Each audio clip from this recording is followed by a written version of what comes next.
Court తీర్పు కోసం ఆగే యోచన. మరి ఇక్కడ కూడా రిజర్వేషన్ ఉండదా? ఉండాల్సిందే కదా. ఇప్పుడు ఇక్కడ దొరికిపోతారు. అసలు విషయం ఏంటంటే ఈ 42% రిజర్వేషన్ ఎంతవరకు అమలు చేస్తారనేది ఇక్కడ దొరికిపోతారు. ఎందుకంటే పార్టీ బీఫామ్ మీద ఒక్కరే పోటీ చేయాలి కదా, పార్టీ సింబల్ మీద జరిగే ఎలక్షన్స్ కదా. మరి ఇప్పుడు ఈ మున్సిపాలిటీలు, ఈ కార్పొరేషన్లు అయినా పార్టీ సింబల్స్ మీదనే జరుగుతాయి కదా, జరగవేమో అవి. ఈ ఎంపీటీస్, జెడ్పీటీస్ అయితే దాని మీదనే జరుగుతాయి, అవి కూడా పార్టీ పరంగానే జరుగుతాయి. ఇప్పుడు కార్పొరేషన్ ఎన్నికలు ఎట్లా జరుగుతాయి? పార్టీ పరంగానే జరుగుతాయి. అక్కడ కూడా తేలుతుంది ఎంత ఎంత రిజర్వేషన్ బీసీలకు ఇస్తారు, ఎన్ని టికెట్లు ఇస్తారు అన్నది అక్కడ కూడా తేలుతుంది. మరి ఇప్పుడు ఎంపీటీసీ, జెడ్పీటీసీ ఎన్నికలు ఎందుకు ఆపిర్రు?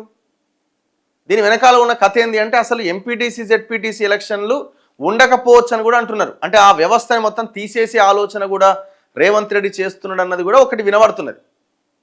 మరి ఏం జరుగుద్ది అన్నది చూడాలి. ఎందుకంటే మరి ఎందుకు పెడతలేడు? పెట్టేయచ్చు కదా, మున్సిపల్ ఎలక్షన్స్ కంటే ముందే పెట్టాలి కదా. ఇవి గ్రామ పంచాయత్, సర్పంచ్ ఎలక్షన్స్ పెట్టిన ఆయన ఎంపీటీసీ, జెడ్పీటీసీ ఎందుకు ఆపుతున్నాడు? మున్సిపల్ ఎలక్షన్స్ ముందెందుకు తెచ్చిండు? అసలు ఈ ఎంపీటీసీ, జెడ్పీటీసీ కనుక ముందే పెట్టుంటే అయిపోయేది కదా. రీజన్ ఏంటి?